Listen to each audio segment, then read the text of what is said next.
Episódio 2: O valor da floresta para a cultura suruí.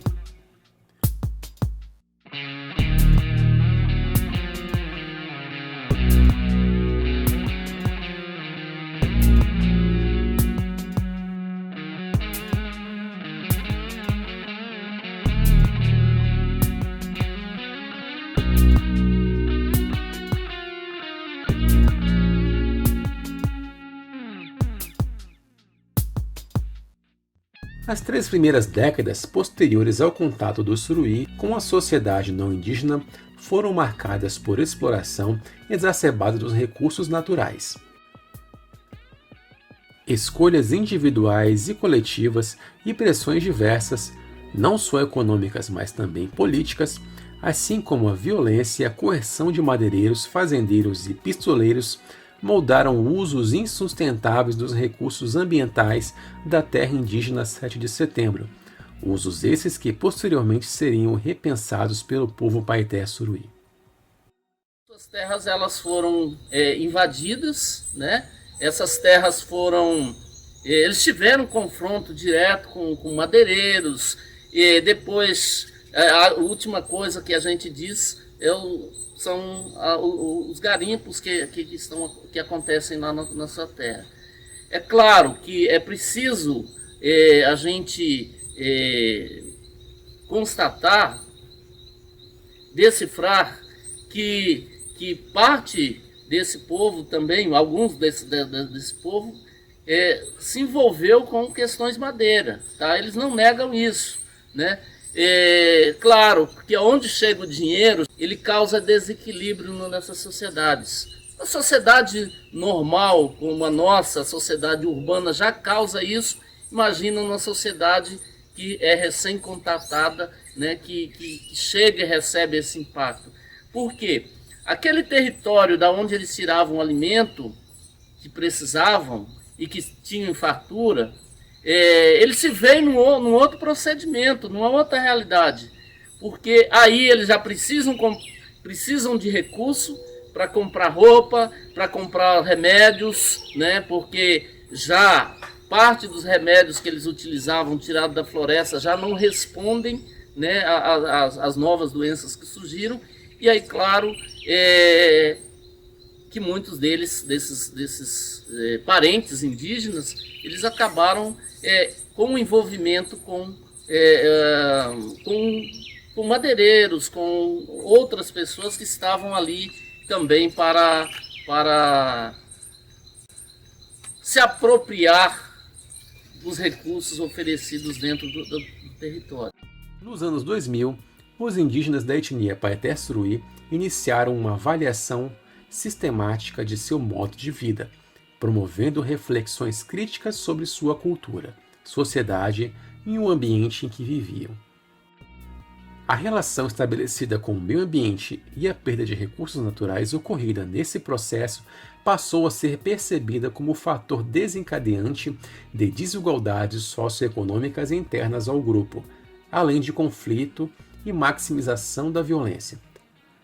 Esse processo reflexivo culminou em 2003 com o projeto PAMINE, que consistiu em uma ação coletiva de reflorestamento efetuada pelo Suruí, com vistas a recompor o ambiente da terra indígena, degradada por ações antrópicas.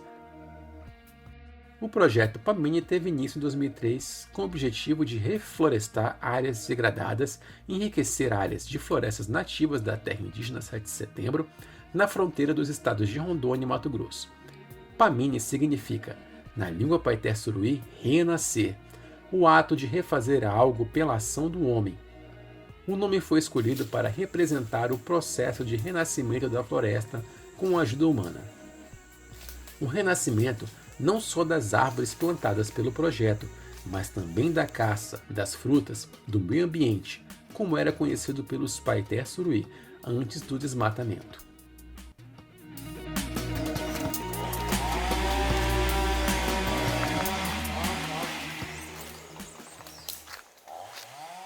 Um dos grandes problemas que tem é desmatamento.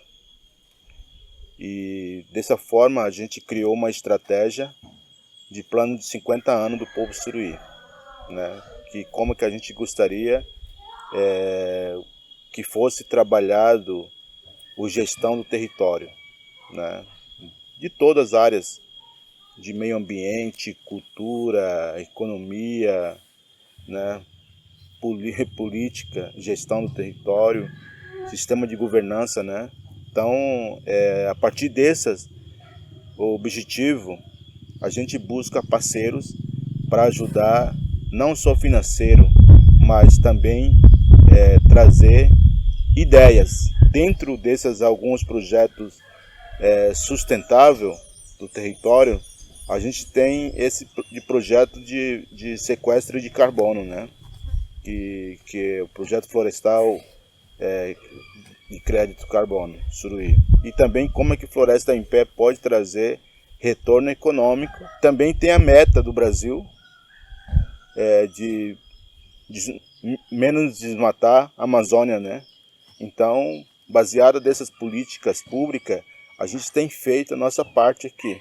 E esse projeto também subsidia financeiramente outros projetos que podem ser implementados dentro do território Suruí, como o cafezais que o Suruí tem, a bananeira, outras roças, né? Agora nós estamos num projeto de criar a universidade indígena, né? Então a gente discute essas questões dentro dos eventos que a gente são convidados. Então a gente participa junto com alguns, como o Dalai Lama, por exemplo, e também o Príncipe Charles, né? Al Gore. Então essas pessoas que têm influência sobre seus pensamentos, a gente tenta influenciar eles sobre o nosso projeto para que eles também possam ajudar a expandir da importância dessa luta. Subjaz ao projeto PAMINE uma visão ecológica que entende a vida suruí como dependente dos recursos florestais. Sem floresta, não há caça, os peixes escasseiam, não há frutos, não há os elementos que possibilitam a confecção de artesanatos, ou seja, a cultura suruí como um todo fica inviabilizada. Em face de tais desafios, o povo Paeté Suruí tem se aberto a novos coletivos e a novas experiências socioeconômicas e ambientais, como demonstra o projeto Carbono Florestal Suruí. O projeto Carbono ele consiste em conservar e preservar a floresta, né? E claro, também com o reflorestamento, a contribuição dessas plantas na captura do CO2, né, do gás carbônico, é importante e, ao mesmo tempo, isso serve como crédito. Então, quando se fala dentro dessas questões de painel de mudanças climáticas, mudanças globais e tal, então as terras indígenas, né, elas são importantíssimas para conter essas mudanças, né? E aí, claro, as toneladas de carbono que a floresta produz, ela pode ser comercializada, que a gente chama de mercado voluntário. Esse mercado voluntário tento explicar da seguinte maneira: uma empresa ela tem que ter o seu compromisso social, ambiental, sua responsabilidade, e aí ela firma um acordo que, comprando X toneladas, né, ela na realidade está contribuindo para a preservação e a conservação da floresta, ao mesmo tempo em que também isso significa dizer melhoria na qualidade de vida do povo. Então, o projeto Carbono Suruí, assim como outros projetos, eles possibilitam, por exemplo, que os resultados desses recursos sejam utilizados para a escola, postos de saúde, questões relacionadas à saúde, uma série de quesitos que são importantes para a vida dessas populações. De modo geral, a gente diria que as terras indígenas aqui na Amazônia, né, ela tem essa função de proteger a vida, de proteger os territórios e é onde exatamente, né, que são as áreas que estão mais bem preservadas e conservadas de Rondônia, porque a relação do indígena com a natureza é uma relação de intercâmbio, né? É uma relação de interdependência, né? Então, sem essa natureza, eles estariam fadados a perambular pelas cidades, como a gente vê e ocorre em algumas delas, em que povos estão desaldeados, destribalizados. Mas é claro que há de se vencer essas barreiras, até porque, no caso do Suruí e outros povos, estão se preparando para isso, né? Na formação de cursos superiores, em várias áreas, para que também dê respostas ao seu próprio território. O projeto Carbono Florestal Suruí rendeu à etnia o pioneirismo indígena no uso de mecanismos de desenvolvimento limpo, pautado na redução das emissões por desmatamento e degradação florestal. O Protocolo de Quioto manifesta a intenção de conter a emissão de gases causadores do efeito estufa, os principais responsáveis pelo aquecimento. O acordo estabelece meios de converter em dinheiro os benefícios ambientais da redução de tais gases, possibilitando a transferência de recursos aos países em desenvolvimento. O mecanismo de desenvolvimento limpo previsto no Protocolo de Quioto possibilita que países desenvolvidos cumpram suas metas de limitação e redução de emissões, e que países em desenvolvimento recebam investimentos para que se desenvolvam de modo sustentável. Nós vivemos numa intensa crise climática nesses tempos atuais.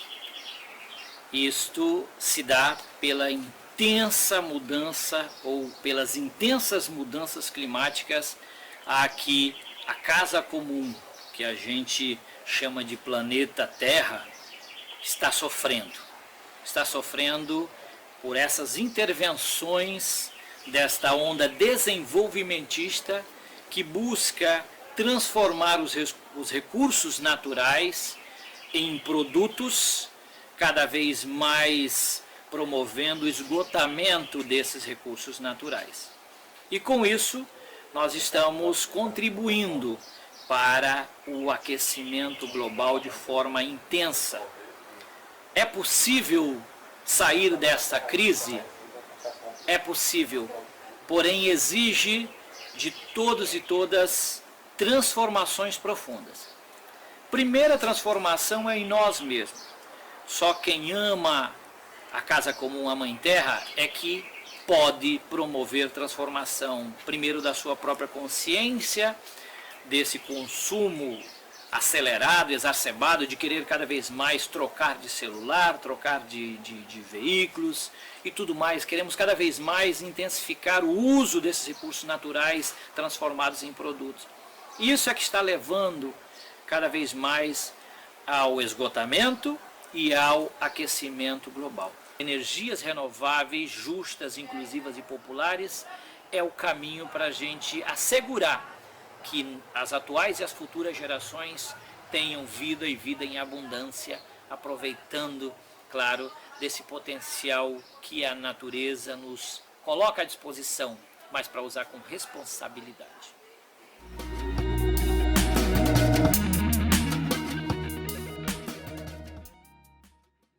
Vamos falar da floresta amazônica. Ela está localizada na zona intertropical, baixa latitude, com características de clima quente e úmido e é considerada, em extensão, a maior floresta tropical do mundo.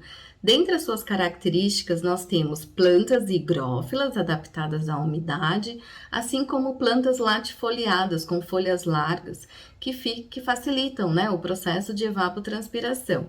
Então, nós temos estratos de vegetação que variam de porte médio a 20 metros de altura. Um bioma único, singular, rico em biodiversidade. Ao mesmo tempo, é um bioma muito vulnerável, porque quando você tem uma intervenção humana, quando você tem o processo de desmatamento, você impacta nessa biodiversidade. Riqueza de muitas espécies, mas pobreza de indivíduos por espécie. Quando você desmata, perde-se indivíduos, tanto da fauna e da flora, que ainda não foram identificados. É um complexo de biodiversidade que se autorregula, que controla o seu clima. Sim, esse bioma é fundamental para regular o sistema climático da região, assim como da América do Sul. Estamos falando dos rios voadores, formados por massas de ar carregados de vapor da água, muitas vezes acompanhado por nuvens e que são empurrados pelos ventos. Essas chuvas atingem a região centro-sul do Brasil, contribuindo então para os índices econômicos, levando água, levando chuva para as atividades econômicas de pecuária, café, cana-de-açúcar, laranja, dentre outros. Vejam então a importância da floresta tropical para o desenvolvimento regional e ambiental. Além de preservar, é necessário conservar este bioma, pois assim estamos garantindo os serviços essenciais produzidos pela floresta: regulação do clima, produção de água, conservação da biodiversidade. Logo, a instalação das atividades econômicas neste bioma impacta nos serviços essenciais produzidos pela floresta. Regulação do clima, a questão do regime de chuvas. Interfere também no modo de vida da comunidade dos povos tradicionais, como povos indígenas, povos quilombolas. Então, gente, é urgente pensar um modelo de sustentabilidade, de uso e ocupação da terra que garanta a saúde ambiental de todos e, é claro, da floresta tropical. Escuche el grito de la selva para el bien del planeta. Escuche el grito de la selva para el bien del planeta. Nosotros deseamos vida, nosotros deseamos vida, nosotros deseamos vida.